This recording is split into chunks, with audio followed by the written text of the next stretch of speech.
Pensez un moment à remonter le temps, bien avant la construction des pyramides d'Égypte ou l'écriture de l'Iliade par Homère. Quelle est notre véritable connaissance des premières civilisations? Depuis combien de temps l'histoire de notre humanité existe-t-elle? Aujourd'hui, nous allons nous lancer dans une exploration captivante pour déterrer les fondements les plus profonds de notre existence, du mystère des Sumériens à l'étude de cultures encore plus antiques qui les ont précédées. Cette exploration est vouée à remettre en question tout ce que tu croyais connaître de l'histoire. Qu'est-ce qui fait qu'une société devient une civilisation? Selon de nombreux historiens, les Sumériens symbolisent l'origine, l'étincelle initiale de ce que nous désignons par le terme civilisation.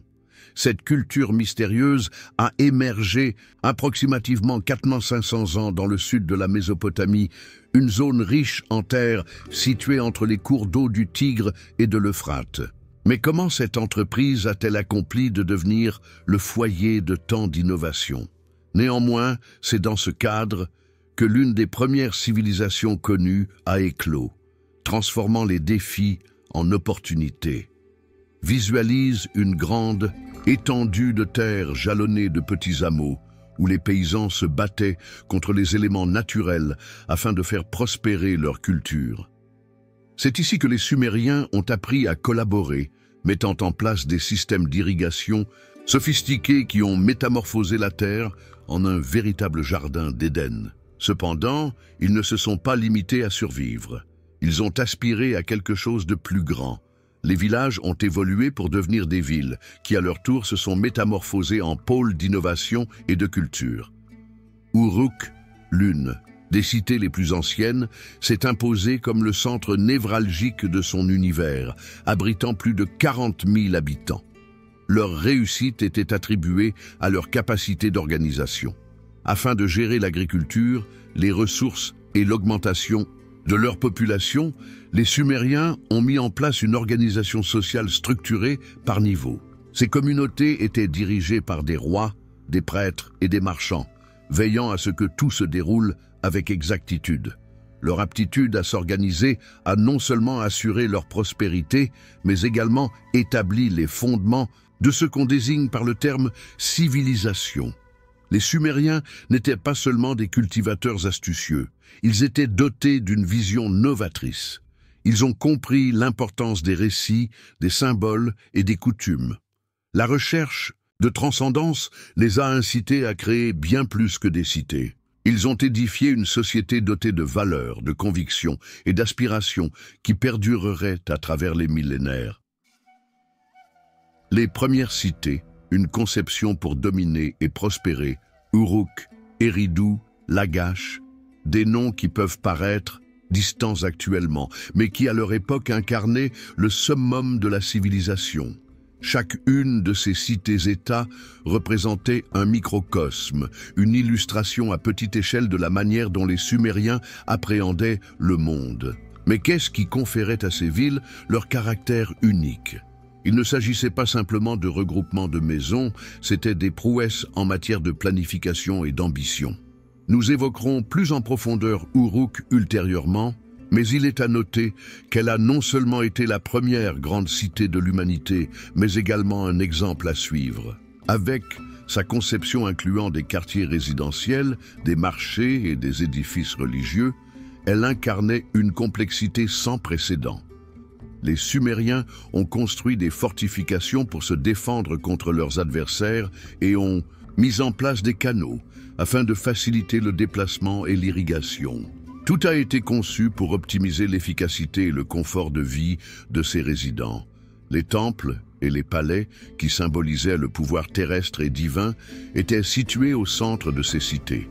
Ces édifices n'étaient pas uniquement remarquables de par leur envergure, mais également pour ce qu'ils symbolisaient, un lien entre les divinités et l'humanité. Souvent perçus comme élus par des êtres célestes, les dirigeants employaient ces lieux pour justifier leur pouvoir et structurer la vie sociale et économique de la cité. La vie dans ces villes était dynamique et variée. Tandis que les scribes consignaient les transactions et les prêtres conduisaient les cérémonies, artisans, commerçants et paysans œuvraient sans relâche. Chaque individu au sein de la communauté participait à la réussite commune. Cette organisation sociale structurée leur a non seulement autorisé de survivre, mais également de s'épanouir dans un contexte difficile. Toutefois, ces villes ne se sont pas révélées du jour au lendemain. Ils étaient le fruit de plusieurs siècles d'apprentissage et d'expérimentation. À chaque création d'une nouvelle cité, les Sumériens amélioraient leurs aptitudes, de la construction à la gestion. Malgré leur indépendance, chaque cité-État contribua à un paysage culturel collectif qui marquerait le monde pour l'éternité. Que se produit-il lorsqu'une entreprise commence à consigner ses idées, ses récits et ses règles dans quelque chose de plus pérenne que la mémoire? Avec l'invention révolutionnaire de l'écriture cunéiforme, les Sumériens ont apporté une réponse à cette question. L'utilisation de symboles gravés sur des tablettes d'argile a non seulement signalé le commencement de l'histoire écrite, mais elle a aussi mis en évidence la richesse de leur culture et la complexité de leurs idées. Visualise une situation courante dans une cité sumérienne.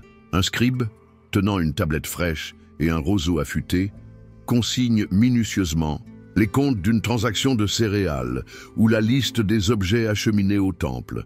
Ce qui a débuté comme une solution pratique pour la comptabilité a rapidement progressé vers quelque chose de beaucoup plus approfondi. Les Sumériens ont employé l'écriture afin de noter leurs lois, tel le fameux code d'Ur-Nammu, et pour conserver des récits qui continueraient à résonner au fil des siècles. Le poème de Gilgamesh se démarque parmi ces récits, étant l'une des plus vieilles œuvres littéraires connues dans le monde. Cette saga narre les péripéties du roi Gilgamesh, un héros à la fois humain et divin dans sa recherche de l'immortalité. Il ne s'agit pas uniquement d'exploits, mais aussi d'un miroir des préoccupations humaines universelles. Le sens de l'existence, la crainte de la mort et l'aspiration à la transcendance. Chaque ligne laissée par les Sumériens nous donne un aperçu de leur univers et de leur manière d'appréhender la vie. Non seulement l'écriture cunéiforme a conservé des récits, elle a aussi facilité la communication et la gestion au sein d'une société de plus en plus complexe. Les scribes, qui constituaient une élite lettrée, étaient des dépositaires de ce savoir et assumaient un rôle essentiel au sein de la hiérarchie sociale. Leurs tablettes d'argile ont servi de lien intergénérationnel, garantissant que les accomplissements et les enseignements des Sumériens ne s'effacent pas avec le passage du temps. De ce fait, les Sumériens ont pérennisé leur héritage à travers l'écriture, prouvant que la culture ne se manifeste pas uniquement dans les constructions et les objets, mais également dans les paroles et les concepts qui transcendent le temps. Dans le paysage des cités sumériennes, l'horizon était marqué par les silhouettes imposantes des ziggourats, des édifices monumentaux qui paraissaient effleurer le ciel. Cependant, ces structures n'étaient pas de simples édifices. Elles constituaient les pôles spirituels et administratifs des cités, reliant l'univers humain au divin. Quelle a été la source d'inspiration pour les Sumériens lors de la construction de telles merveilles? Les ziggourats n'étaient pas uniquement des temples, elles étaient bien plus que cela.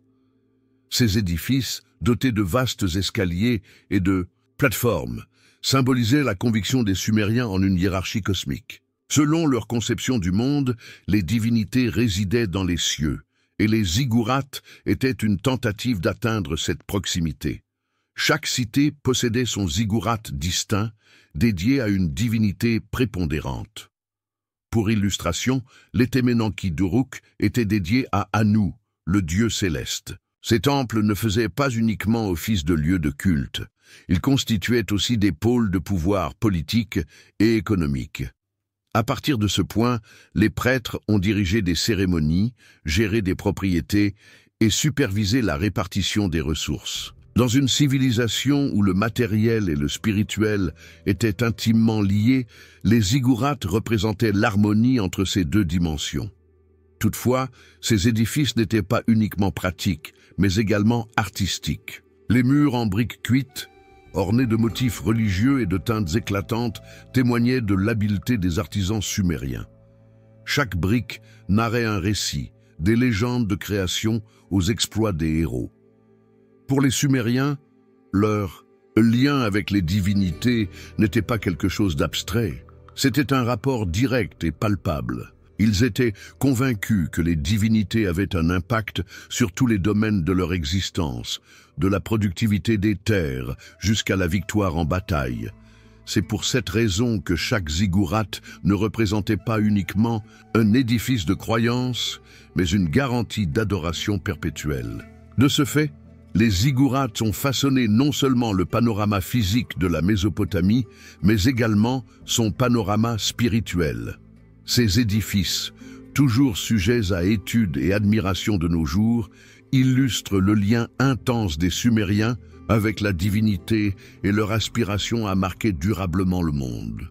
Héritage dissimulé, vestige de civilisations passées, bien que les Sumériens soient souvent vus comme des précurseurs de la civilisation, ils n'ont pas émergé ex nihilo. Leur entreprise extraordinaire découle de siècles de développement culturel dans une zone où l'agriculture et les premiers villages ont vu le jour. Les Sumériens ont reçu des savoirs, des méthodes et une organisation structurée des civilisations antérieures, les métamorphosant en une civilisation singulière. Avant même la naissance d'Uruk et d'Eridu, les communautés néolithiques en Mésopotamie expérimentaient déjà la domestication des plantes et des animaux. Ces premiers paysans ont établi les fondations de la civilisation sumérienne, en mettant au point des procédés d'irrigation rudimentaires et en maîtrisant l'art de cultiver les terres fertiles des rivières Tigre et Euphrate. Cependant, les Sumériens n'ont pas simplement tiré parti de ces progrès, ils les ont améliorés. Grâce à leur ingéniosité, ils ont conçu des canaux sophistiqués et des réservoirs qui, en plus d'irriguer leurs champs, permettaient également de maîtriser les inondations inattendues. Un autre legs essentiel fut la structure sociale. Les premiers hameaux mésopotamiens ont élaboré un système collaboratif pour gérer les ressources limitées. Le modèle a été adopté et porté à une échelle inégalée par les Sumériens, qui ont créé des cités-États indépendantes, interagissant entre elles via le commerce et les alliances. L'organisation sociale hiérarchique, comprenant des rois-prêtres en position dominante, a émergé de coutumes déjà existantes dans les communautés néolithiques. Toutefois, l'impact des civilisations passées ne se restreint pas à l'agriculture ou à la structure sociale. Les Sumériens ont aussi puisé leur inspiration dans les traditions artistiques et religieuses de leurs devanciers.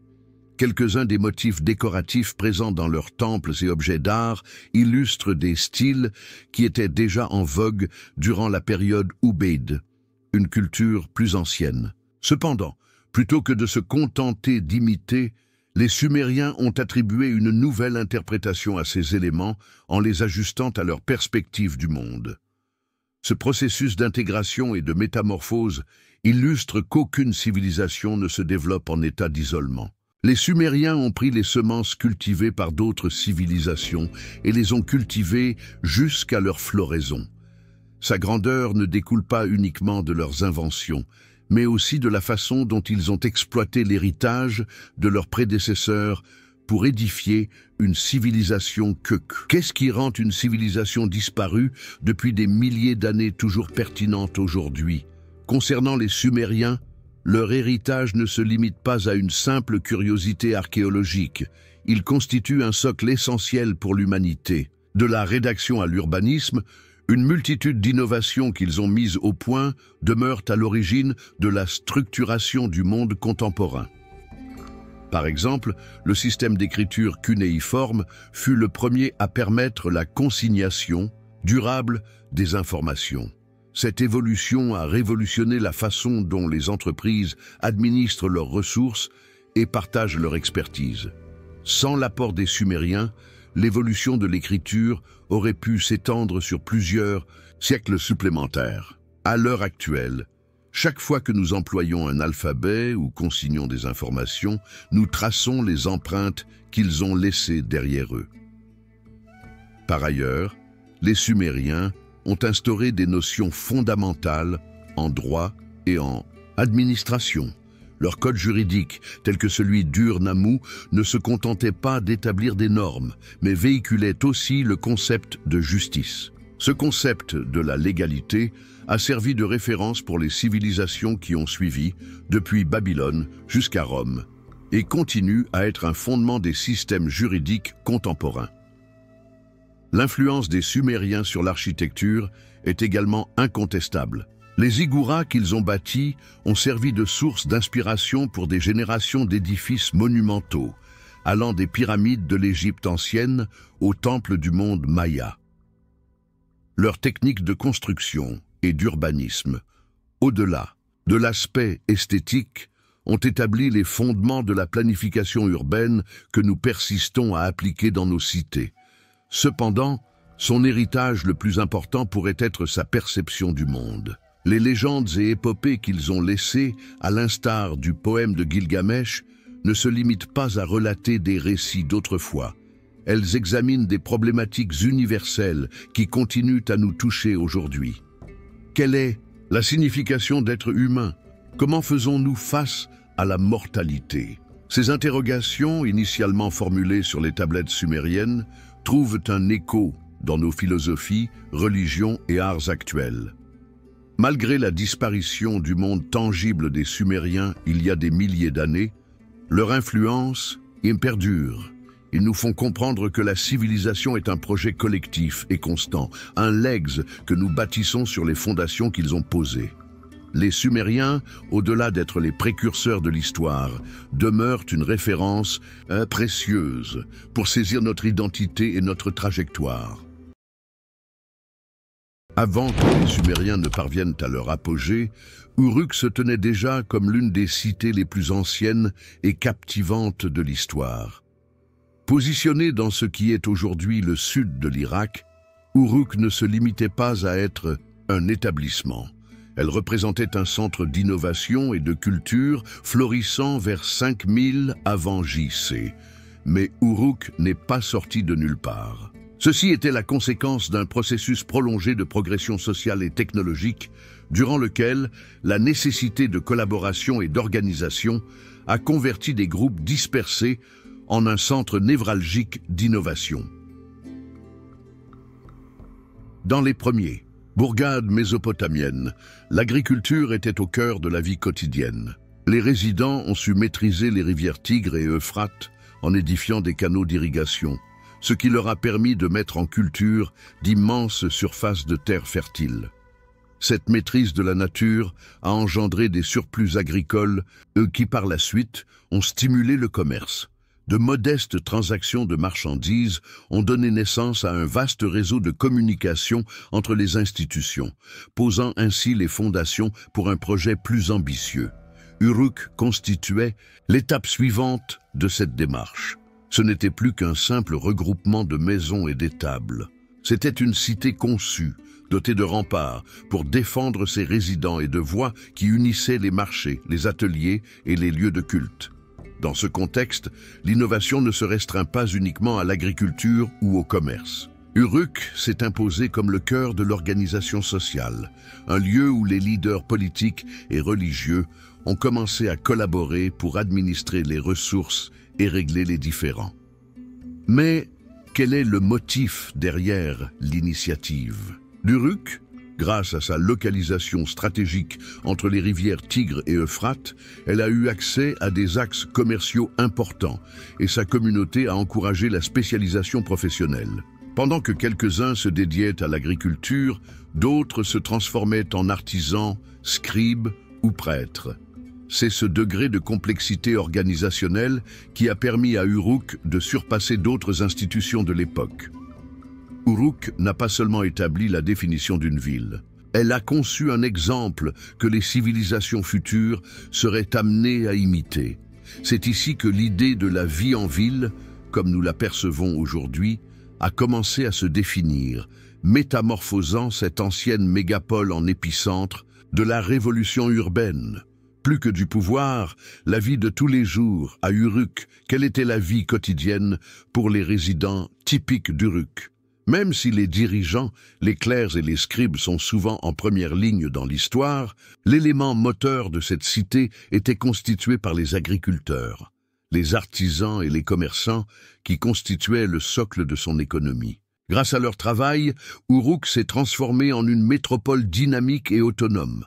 Dans les champs voisins, les agriculteurs œuvraient sans relâche, mettant en œuvre des systèmes d'irrigation sophistiqués pour garantir une moisson généreuse. L'orge a été l'une des cultures les plus cruciales, non seulement pour la consommation sur place, mais aussi en tant que moyen d'échange dans le commerce. Cet effort collaboratif contribuait à alimenter la population grandissante de la ville, permettant ainsi à d'autres de se dédier à des professions spécialisées. Au sein d'Uruk, les artisans convertissaient des matières premières en produits qui dynamisaient l'économie. Les artisans, tels que les potiers, les tisserands et les orfèvres, œuvraient dans des ateliers surpeuplés, fabriquant tout autant des objets du quotidien que des ornements sophistiqués qui illustraient l'abondance culturelle de la cité. Par ailleurs, les marchands parcouraient de vastes distances pour acheminer des marchandises locales vers diverses régions, tout en rapportant des articles d'importation comme le lapis lazuli et le bois de cèdre. Uruk présentait également une diversité sociale. Pendant que les scribes utilisaient des tablettes d'argile et que les prêtres dirigeaient les rites dans les temples, les rues étaient animées par une multitude d'activités. Les marchés étaient animés par des transactions de marchandises et des spéculations sur des contrées lointaines, alors que les familles se retrouvaient à la tombée de la nuit pour échanger contes et chansons qui tissaient le lien entre les générations. Malgré des disparités sociales notables, Uruk représentait une image de collaboration et de communauté. Chaque individu, du fermier au souverain, contribuait de manière significative à l'opération de cette cité complexe. Et même si les Toski, chroniques historiques, tendent à valoriser les figures emblématiques, ce sont les individus anonymes de la population commune qui ont édifié le noyau de cette cité éternelle. L'émergence de l'écriture et l'utilisation des sceaux cylindriques. Comment un instrument apparemment banal a-t-il réussi à transformer radicalement l'histoire de l'humanité? À Uruk, les cylindres sceaux ne servaient pas uniquement de moyens pratiques. Ils représentaient également des emblèmes de pouvoir, de propriété et d'ordre. Ces petites pierres gravées ont signalé le commencement d'une nouvelle époque, pavant la voie pour l'une des découvertes les plus révolutionnaires, l'écriture. Visualise un commerçant à Uruk datant de plus de 5000 ans. Afin d'assurer l'intégrité de ses produits lors de leur livraison, il fermait les jarres à l'aide d'un cylindre gravé avec des motifs distinctifs. Ce sceau ne servait pas uniquement à protéger les biens, il permettait aussi d'identifier le propriétaire et assurait l'authenticité du contenu. Au fil du temps, ce système a progressivement évolué vers la consignation des transactions sur des tablettes d'argile, une avancée essentielle dans la gestion économique d'une cité aussi complexe qu'Uruk. Les premiers essais d'écriture consistaient en pictogrammes, des croquis rudimentaires qui illustraient des objets ou des idées. Toutefois, avec l'augmentation des exigences de la société, ces pictogrammes ont évolué vers une forme plus abstraite, conduisant à l'écriture cunéiforme. Ce dispositif, inscrit sur des tablettes d'argile à l'aide d'un calame taillé, favorisait non seulement les transactions commerciales et la gestion comptable, mais conservait aussi des récits, des lois et des rites. L'émergence de l'écriture a radicalement modifié les choses. Cela a donné aux dirigeants d'Uruk la capacité de gérer plus efficacement leur population en expansion et leurs ressources. Les scribes, appartenant à une élite instruite, ont eu un rôle crucial dans ce processus en consignant des opérations commerciales allant jusqu'aux ordonnances royales. Sans leur présence, beaucoup des réalisations d'Uruk auraient disparu dans l'oubli. Par conséquent, les cylindres et l'écriture témoignent non seulement de la complexité administrative d'Uruk, mais également de sa capacité à prévoir les nécessités à venir. C'est ici que les êtres humains ont commencé à enregistrer leurs réflexions sur un support pérenne, métamorphosant l'histoire orale en histoire écrite et assurant ainsi la pérennité de leur héritage. Uruk n'était pas uniquement un centre d'administration et d'économie, c'était également un foyer de créativité. Les arts, la musique et la littérature ont fleuri dans ces temples, ateliers et demeures, métamorphosant la ville en un centre culturel rayonnant dont l'impact a débordé sur toute la Mésopotamie et même au-delà. L'art à Uruk faisait écho tant à la réalité de tous les jours qu'à l'univers spirituel. Les scènes représentées dans les sculptures et reliefs incluaient l'adoration, la chasse et l'agriculture, tandis que les articles ornementaux tels que les bijoux et la poterie démontraient une habileté technique remarquable. Les temples, à l'instar du fameux ziggoura blanc, n'étaient pas uniquement des sites de vénération, mais également des expressions architecturales témoignant de la dévotion et de l'autorité. La musique jouait aussi un rôle important dans l'existence d'Uruk. Des éléments tels que des instruments à cordes et des tambours accompagnaient les rites religieux et les festivités communautaires, forgeant un lien sentimental entre la population et ses divinités. Les histoires de héros, de divinités et les cycles naturels étaient narrés à travers des chansons qui se transmettaient de génération en génération.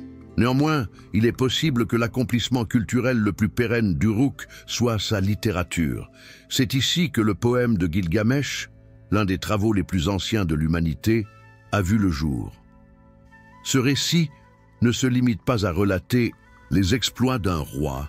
Il aborde aussi des sujets universels comme l'amitié, la mortalité et l'aspiration à la transcendance. Uruk a marqué l'histoire littéraire grâce à Gilgamesh, un héritage qui continue de résonner de nos jours.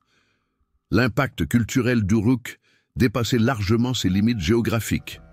Ses concepts, ses formes d'art et ses narrations épiques ont eu une influence qui s'est étendue à d'autres civilisations, modelant ainsi l'identité culturelle de la Mésopotamie. Uruk n'était pas simplement une cité, c'était un emblème du potentiel humain à créer, à imaginer et à dépasser. Comment une métropole aussi imposante qu'Uruk a-t-elle pu connaître un déclin et, en fin de compte, s'éteindre ? La solution ne réside pas dans un seul événement, mais dans un enchaînement de difficultés accumulées qui ont testé la capacité de ses citoyens et de ses institutions à résister. L'effondrement d'Uruk ne nous informe pas uniquement sur la vulnérabilité des grandes civilisations, il nous dispense aussi des enseignements sur l'adaptation et la pérennité. Au fur et à mesure de son expansion, Uruk devenait de plus en plus dépendant des ressources naturelles. Le système d'irrigation, initialement source de prospérité pour l'agriculture, a fini par mener à la salinisation des terres. Les sols productifs qui alimentèrent jadis des milliers d'âmes ont commencé à se dégrader, provoquant une crise alimentaire et des frictions internes. L'un des éléments essentiels qui compromirent la stabilité de la ville fut cet effondrement agricole. Par ailleurs, la rivalité et les disputes avec d'autres cités-États de Mésopotamie se sont aggravées au fil du temps. Uruk, autrefois, la puissance dominante de la région, a dû affronter des défis lancés par des forces montantes telles que Ur et Lagash. Ces conflits ont non seulement tari les ressources de la cité, mais ont aussi morcelé son influence tant politique qu'économique. Pour ajouter à cela, les voies commerciales reliant Uruk à divers autres territoires ont aussi commencé à se modifier. Des puissances inédites ont vu le jour dans le nord et l'est, déviant ainsi le cours des marchandises vers d'autres cités. Uruk a perdu sa place stratégique en tant que carrefour commercial, faute d'accès aux ressources exotiques et aux richesses qui avaient autrefois propulsé son économie. Toutefois, l'héritage d'Uruk n'a pas été éradiqué avec sa chute. Nombre de ces innovations, allant de l'écriture à l'aménagement urbain, ont été intégrées par les civilisations qui ont suivi la sienne. Même après sa déchéance, Uruk a persisté à modeler l'histoire, nous enseignant que l'importance d'une civilisation ne se juge pas uniquement par sa longévité, mais aussi par son empreinte durable sur la planète. Quel rôle a joué Uruk dans l'ensemble du panorama des premières civilisations ? Il est essentiel de sa pertinence en la mettant en parallèle avec d'autres pôles de puissance contemporains tels que la vallée de l'Indus et l'Égypte. Malgré leur développement dans des régions et contextes variés, ces civilisations présentent des similitudes qui mettent en lumière un lien intrinsèque dans le progrès des sociétés humaines. Par exemple, Uruk et l'Égypte étaient tous deux captivés par l'aspect monumental, tandis que les Sumériens édifiaient des ziggourats afin de se rapprocher du divin, les Égyptiens construisaient des pyramides pour servir de sépulture à leurs pharaons. Ces deux constructions témoignent non seulement d'un lien étroit avec le sacré, mais également de la compétence organisationnelle et technologique de ces sociétés. Des cités telles que Mohenjo-Daro, dans la vallée de l'Indus, démontraient un niveau de développement urbain remarquablement sophistiqué, comparable à celui d'Uruk. Des voies droites, des systèmes d'évacuation des eaux et des zones bien structurées indiquent que ces civilisations avaient aussi une conception de l'ordre et de la praticité dans leurs implantations. Les liaisons commerciales entre ces civilisations avaient également une grande importance. Des objets en lapis-lazuli d'origine afghane, découverts à Uruk et en Égypte, suggèrent que ces civilisations étaient intégrées dans un système d'échange de plus grande envergure. Grâce à sa situation stratégique, Uruk servait de lien entre le Proche-Orient et les régions plus éloignées.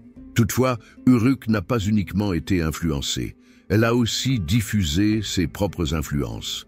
Son système d'écriture, ses cylindres sceaux et son art ont eu une diffusion qui dépasse la Mésopotamie, laissant une marque indélébile sur les cultures environnantes. Bien que le modèle culturel d'Uruk ait connu un déclin, son influence continua à se faire sentir dans l'ensemble de la région. Au bout du compte, l'histoire d'Uruk ne peut être saisie de manière isolée. Elle était intégrée dans un univers interconnecté où les concepts, les produits et les percées technologiques s'échangeaient entre les différentes civilisations, modelant ainsi le déroulement de l'histoire humaine. Par conséquent, Uruk n'a pas seulement été le foyer de la civilisation urbaine, mais également un point central dans le réseau mondial des premières sociétés complexes. Avant même Uruk, la civilisation Halaf a marqué de manière significative l'histoire de la Mésopotamie et au-delà. Cette culture, qui a prospéré du 6500 au 5400 avant JGC dans le nord de la Mésopotamie et certaines régions de Syrie, démontre une sophistication étonnante pour son époque. Malgré l'absence de grandes cités, leurs installations et leur art témoignent d'un niveau sophistiqué d'organisation sociale et d'esthétisme. Les résidences de la civilisation Halaf étaient singulières. Des édifices ronds, dotés de patios, ouverts, qui constituaient le centre névralgique de la vie en communauté. Ces structures n'étaient pas uniquement pratiques, mais elles avaient également une valeur artistique. Des archéologues ont découvert des céramiques minutieusement ornées de dessins géométriques et d'emblèmes symboliques, indiquant une tradition culturelle prospère et un sentiment profond d'identité. L'économie de la culture Halaf reposait sur l'agriculture et l'élevage, mais ce qui est remarquable, c'est son aptitude à s'adapter à divers environnements.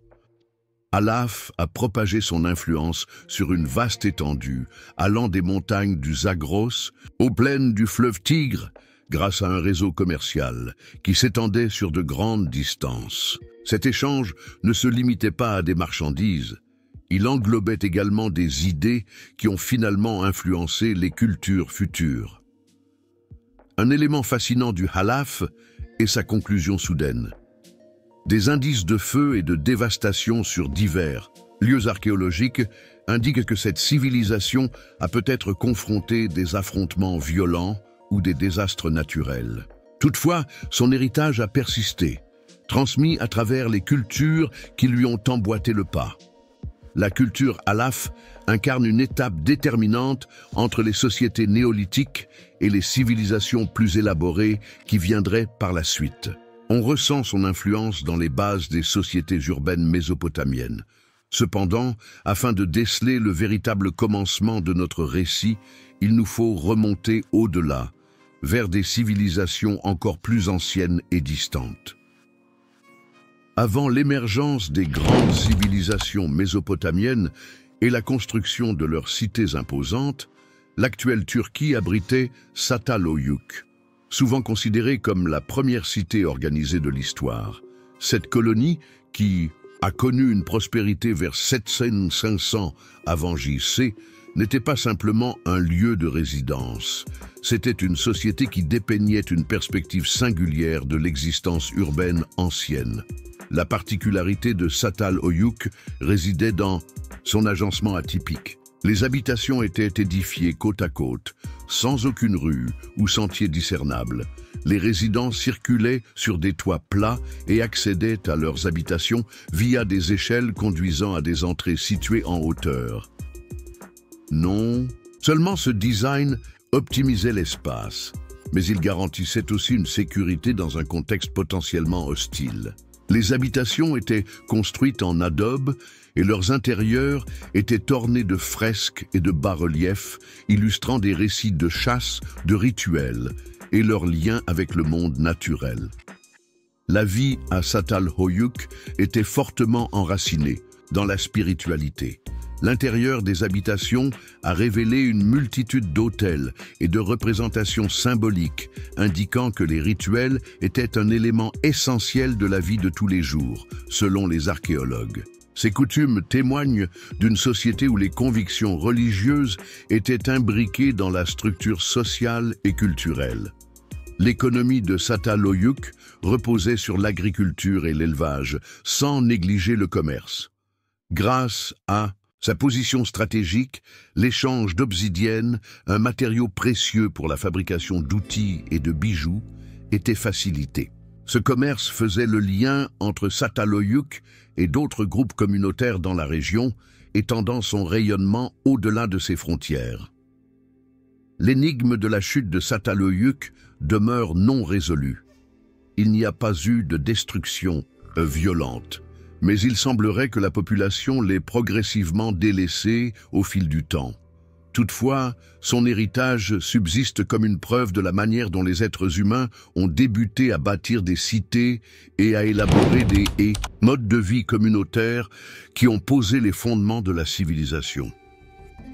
Situé au centre du Pakistan contemporain, dans la région du Baloutchistan, Mehrgarh est l'un des sites néolithiques d'Asie du Sud les plus anciens et les mieux conservés.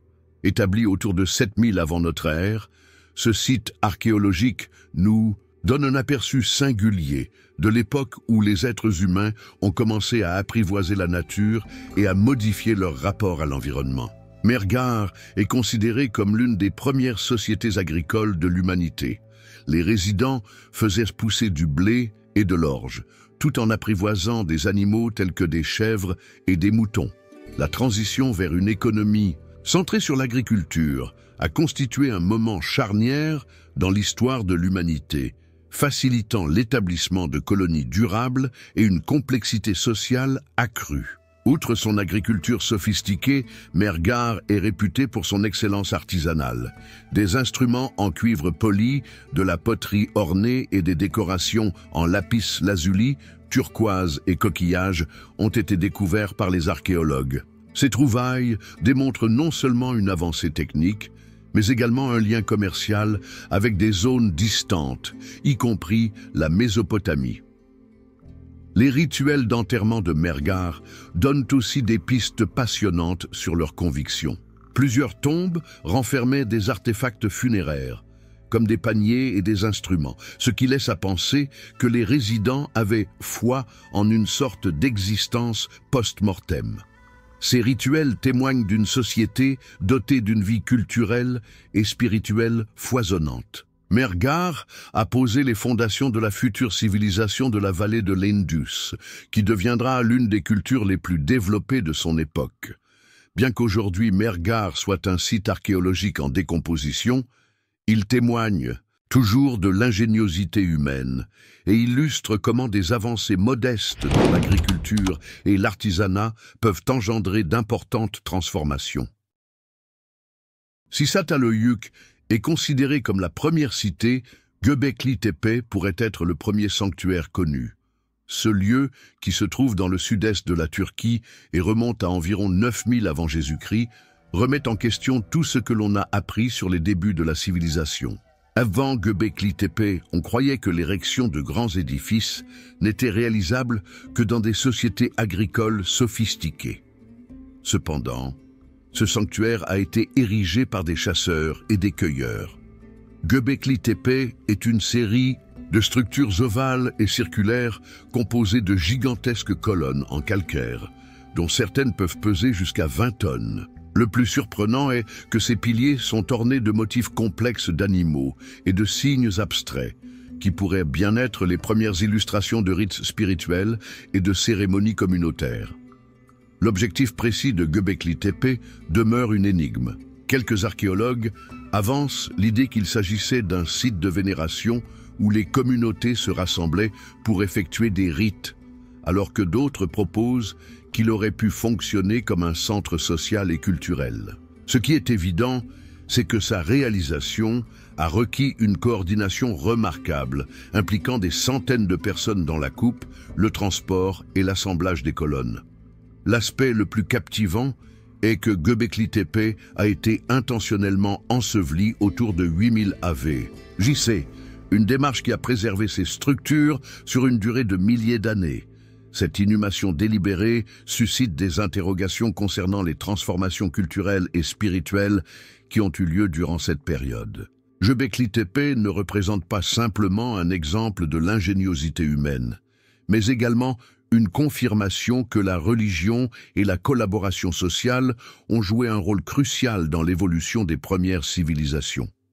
Ce lieu retrace l'histoire, démontrant que les humains étaient aptes à accomplir des exploits monumentaux bien avant l'avènement de l'agriculture. Monteverde, un lieu archéologique situé dans le sud du Chili, à proximité de Puerto Montt, a radicalement transformé notre perception de la colonisation des Amériques. Avec des vestiges datant de 14500 à 18500 ans, ce site remet en question l'hypothèse largement acceptée que les premiers hommes ont foulé le continent il y a seulement 13 000 ans, en traversant le détroit de Bering. Monteverde n'est pas simplement une institution. C'est un véritable voyage dans le temps. Des outils en pierre, du bois conservé et même des végétaux provenant de centaines de kilomètres ont été découverts par les archéologues. Un édifice de grande dimension, bâti à partir de branches et recouvert de peaux d'animaux, nous donne une idée de la vie courante de ces anciens résidents. La chose la plus surprenante à Monteverde est l'abondante collection de végétation découverte sur les lieux. De la nourriture aux médicaments, ces éléments témoignent d'une connaissance détaillée de l'environnement naturel. Cela défie l'idée traditionnelle selon laquelle les premiers habitants de l'Amérique étaient de simples chasseurs-cueilleurs. À Monteverde, nous observons une société évoluée et bien adaptée. Ce lieu est également essentiel, puisqu'il suggère que les premiers humains ont fait leur apparition bien plus tôt que prévu, probablement en empruntant des voies côtières plutôt qu'en traversant exclusivement l'intérieur du continent. Ces trouvailles ont conduit à une réévaluation de l'histoire de la colonisation de l'Amérique, forçant les archéologues à modifier les itinéraires et les dates d'arrivée. Monteverde est un fort indicateur qu'il y a encore énormément à apprendre sur les premiers épisodes de notre histoire. Ces découvertes persistent à contester les idées établies et suscitent de nouvelles interrogations sur l'identité des premiers Américains et leur mode de vie. Gunung Padang, un site archéologique situé sur l'île de Java occidentale en Indonésie, a laissé les chercheurs dans la perplexité. Malgré son apparence initiale de colline naturelle, des études ultérieures ont démontré qu'il s'agissait d'une structure monumentale édifiée par l'homme. Gunung Padang, dont la datation remonte à 25 000 ans, pourrait être parmi les structures les plus antiques de notre planète. Gunung Padang se compose de terrasses superposées, maintenues par des murs en pierre, et on y accède par un escalier abrupt comportant 370 marches. Les blocs d'andésite volcanique qui ont été employés sont disposés de manière parfaitement rectiligne, témoignant d'une avancée architecturale impressionnante pour leur période. En outre, l'orientation exacte du site sur un axe nord-sud indique une certaine connaissance en astronomie. L'aspect le plus fascinant est que des études au carbone 14 ont révélé plusieurs strates de construction, indiquant que Gunung Padang était un projet qui s'est déroulé sur des milliers d'années. Chaque stratum symbolise une étape ultérieure d'occupation, ce qui laisse à penser que cet emplacement revêtait une importance particulière et pérenne pour les sociétés qui l'ont édifié. Les discussions concernant l'objectif de Gunung Padang persistent. Alors que quelques chercheurs estiment qu'il s'agissait d'un site rituel, d'autres le perçoivent comme un endroit dédié à l'observation astronomique ou même comme une fusion des deux. Il est évident que sa réalisation aurait requis une collaboration considérable, remettant en question les notions traditionnelles concernant les aptitudes des sociétés préhistoriques. Gunung Padang ne se limite pas à être un site archéologique, c'est aussi un mystère. Ces découvertes interrogent nos idées sur le début et la façon dont les civilisations humaines ont vu le jour, laissant entrevoir de nouvelles interprétations de notre histoire ancienne. Localisé dans le parc national Serra da Capivara au Brésil, Pedra Furada est un site archéologique qui a provoqué des discussions intenses parmi la communauté scientifique. Cet emplacement, qui montre des signes d'occupation humaine datant de 50 000 ans, remet en question les chronologies établies concernant l'arrivée des premiers humains sur le continent américain. Pedra Furada est réputé pour ses représentations rupestres, ses instruments en pierre et les vestiges de feux de camp datant de l'Antiquité. Ces éléments attestent non seulement de la présence humaine, mais également d'une vie culturelle florissante. Ces œuvres d'art, illustrant des animaux et des silhouettes humaines, donnent un aperçu de la vie courante et des croyances de ces anciens résidents. Une des trouvailles les plus remarquables à Pedra Furada concerne les instruments en pierre, qui témoignent d'une maîtrise technique surprenante pour leur période historique. Ces instruments indiquent que les résidents de Pedra Furada étaient des chasseurs-cueilleurs avancés, aptes à s'ajuster aux exigences de leur environnement. Toutefois, Pedra Furada n'est pas sans susciter des controverses. Quelques chercheurs contestent ces datations, soutenant que les restes pourraient avoir été modifiés par des processus naturels. Néanmoins, plusieurs archéologues estiment que le site fournit des éléments probants d'une présence humaine bien plus ancienne que ce qui était supposé. Pedra Furada ne se contente pas d'approfondir notre connaissance de l'histoire américaine. Elle remet aussi en cause les narrations prédominantes concernant la capacité et le déplacement des premières communautés humaines. De Göbekli Tepe à Pedra Furada, chacun de ces lieux dévoile une portion d'un récit plus vaste, l'histoire de la manière dont les êtres humains ont commencé à structurer leur société, à édifier et à imaginer. Malgré l'éloignement de milliers de kilomètres et le passage du temps, ces civilisations partagent une constante, la recherche de sens et la lutte pour leur survie dans un univers imprévisible. L'examen de ces civilisations ne se limite pas à un exercice de nature académique. C'est également une façon de saisir notre identité et la trajectoire qui nous a conduits jusqu'ici. De l'élaboration de l'écriture à la réalisation de monuments, leurs accomplissements illustrent l'ingéniosité humaine et notre faculté à relever les défis. Chaque site archéologique nous enseigne des leçons en matière de résilience, de collaboration et d'inventivité. Il nous rappelle que malgré l'évolution des époques et des technologies, la véritable nature de l'humanité demeure inchangée. Au fur et à mesure que nous poursuivons nos efforts d'exploration, de nouveaux éléments du puzzle font surface, remettant en question nos conceptions et modifiant notre récit. Ces anciennes civilisations nous incitent à jeter un coup d'œil dans le rétroviseur et à considérer l'influence de notre histoire sur le présent et le futur. Après tout, l'histoire n'est pas uniquement un ensemble de dates et d'événements, elle est également un reflet de nos ambitions, de nos craintes et de nos accomplissements.